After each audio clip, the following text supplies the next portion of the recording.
Bismillahirrahmanirrahim. Assalamualaikum warahmatullahi wabarakatuh.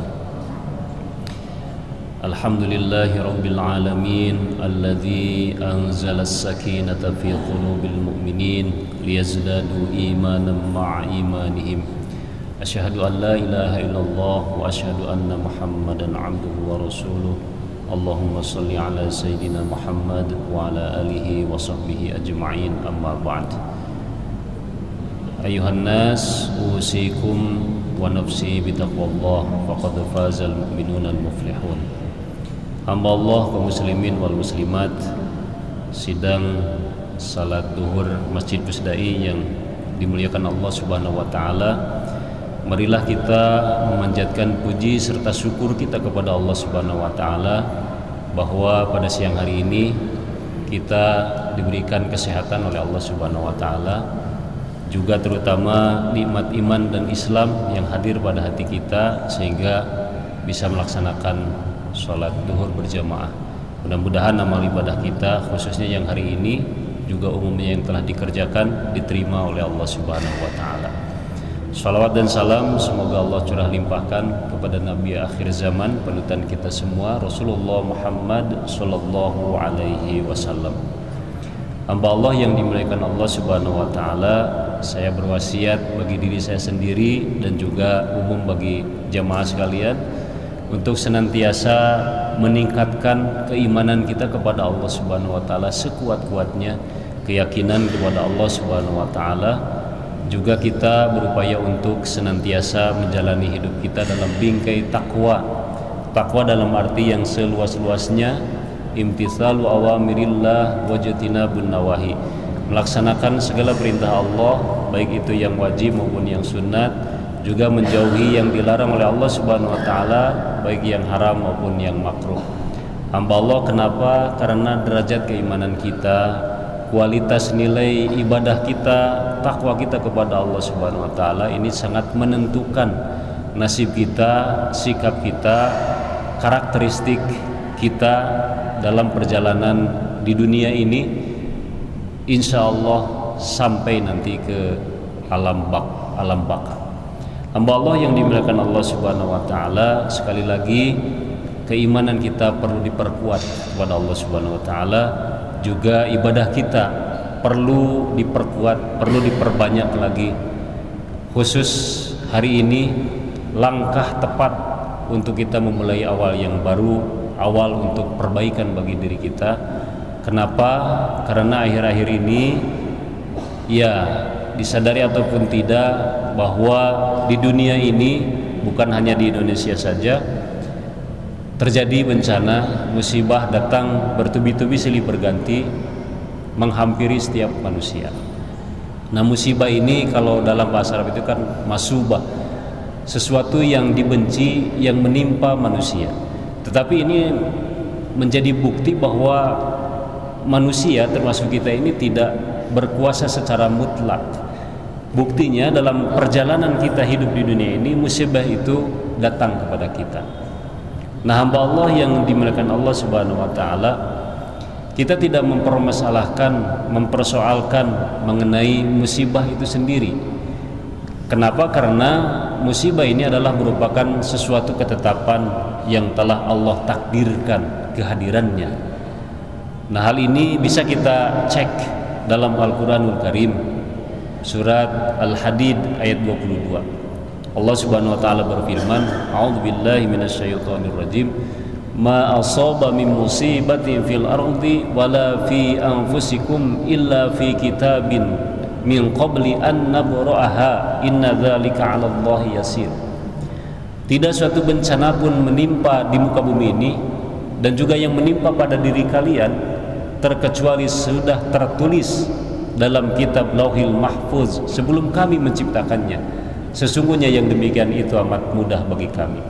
Hamba Allah yang berbahagia, jadi dan berdasarkan firman Allah ini bahwa musibah yang terjadi di muka bumi ataupun musibah yang menimpa diri kalian ini sudah tertulis di kitab Lauhil Mahfuz sebelum Allah menciptakannya.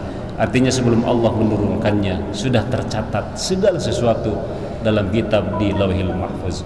Hamba Allah yang berbahagia. Nah, kita sebagai umat Islam ketika menghadapi sesuatu yang dibenci, yang menimpa setiap manusia, atau dalam istilah itu adalah musibah, nah bagaimana sikap yang terbaik yang harus dijalani oleh kita? Tentu yang pertama, kita ini adalah sabar ya. Ini yang pertama yang harus kita hadapi. Melakukan sebuah tindakan, sabar ini melakukan sebuah tindakan disertai dengan muhasabah, kurang lebih seperti itu ya. Adanya tindakan disertai dengan muhasabah.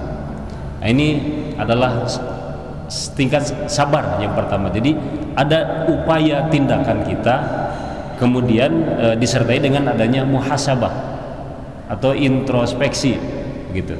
Nah, ambil tindakan sesegera mungkin. Ini yang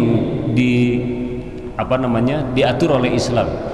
Seperti halnya misalnya anak kita sakit, jatuh misalnya, maka ambil tindakan segera mungkin, yaitu dibawa anak kita ke dokter untuk dirawat lukanya, untuk ikhtiar kita agar si anak ini sembuh, sambil kita tentu berdoa kepada Allah Subhanahu wa taala. Kemudian ada muhasabah, menghitung-hitung ini kenapa nih anak saya salah.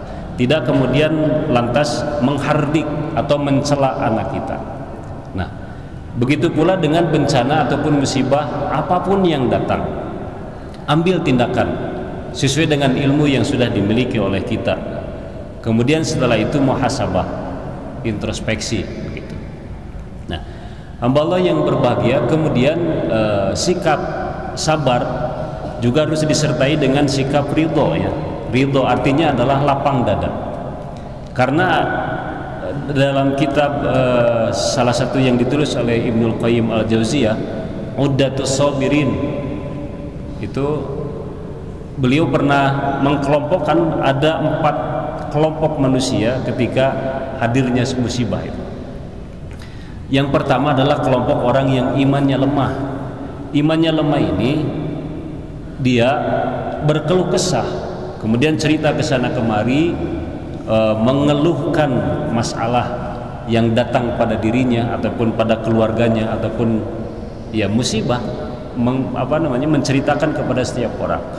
Berkeluh kesah bukan dia mengadu kepada Allah Subhanahu wa taala, berdoa memohon yang terbaik, tetapi dia berkeluh kesah kepada manusia, tidak mampu menjaga lisannya, bahkan terkadang dia amarah gitu. Nah, ini adalah orang yang lemah imannya, kata Ibnul Qayyim Al-Jauziyah dalam kitab Uddatus Sabirin wa Dzakiratul Syakirin. Artinya ya perbendaharaan bagi orang-orang yang syukur, harta benda bagi orang yang sabar, dan perbendaharaan bagi orang yang syukur. Nah, Allah yang berbahagia. Kemudian kelompok orang yang kedua, kata Ibnul Qayyim Al-Jauziyah, adalah tadi kelompok orang yang sabar. Nah, mudah-mudahan kita termasuk di dalamnya. Jadi ambil tindakan, kemudian kita introspeksi, kemudian lebih kita untuk berdoa kepada Allah Subhanahu wa taala, mendekatkan diri kita kepada Allah Subhanahu wa taala untuk segera mendapatkan solusi jalan keluar yang terbaik dari masalah yang datang menimpa kepada kita, seperti itu. Kemudian kelompok yang ketiga ini adalah orang yang ridho tadi ya. Jadi bukan hanya dia ada tingkat kesabaran, yakin bahwa la yukallifullahu nafsan illa wusaha, Allah tidak akan membebani seseorang kecuali dengan sesuai kemampuan manusia. Itu juga ada sikap lapang dada, begitu, lapang dada bahwa ini adalah semua sudah menjadi ketetapan Allah, kehendak Allah Subhanahu wa taala. Berdoa, berikhtiar, dimaksimalkan olehnya. Kemudian ada kelompok orang yang keempat, kata Ibnul Qayyim Al-Jauziyah, adalah ketika ditimpa musibah, ketika ditimpa bencana, ia bersyukur. Kelompok ini yang akan sangat sulit untuk dibahas. Karena kenapa? Ketika ditimpa musibah, alih-alih bukan dia berkeluh kesah, malah dia bersyukur kepada Allah. Kenapa? Karena musibah bagi orang kelompok empatnya ini adalah sesuatu yang mengasyikkan, sesuatu yang bisa menjadikan dirinya bersemangat untuk lebih dekat kepada Allah Subhanahu wa taala, bermesraan dengan Rabb-nya, dengan Allah Azza wa Jalla. Ia pergunakan momentum musibah yang menimpa pada dirinya, apa itu sakit ataupun bentuk musibah yang lainnya, dia bermesraan dengan Allah di sepertiga akhir malam, ibadahnya makin diperbanyak, doanya makin diperbanyak kepada Allah Subhanahu wa taala, dan ia merasakan kesenangan yang sangat luar biasa karena dia dapat bermesraan dengan Allah Azza wa Jalla. Inilah 4 kelompok manusia yang disampaikan oleh Imam Ibnul Qayyim Al-Jauziyah ketika hadirnya musibah kepada dirinya. Hamba Allah termasuk kelompok yang manakah kita? Setidak-tidaknya mari kita menjadi kelompok orang yang sabar dan ridha. Kita tidak berucap, kita tidak berbuat sesuatu yang mengundang amarah Allah Subhanahu wa taala, menahan tangan untuk tidak menulis ataupun perbuatan-perbuatan yang dapat mendatangkan murka Allah Subhanahu wa taala.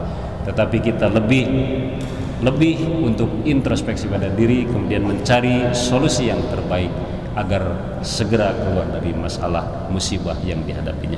Demikian, mudah-mudahan ada manfaat khusus bagi yang menyampaikan, juga umum bagi yang mendengarkan. Terima kasih. Aku qouli hadza, hasbunallah wa ni'mal wakil, ni'mal maula wa ni'man nasir, wallahul muwaffiq ila aqwamit thariq. Wassalamualaikum warahmatullahi wabarakatuh.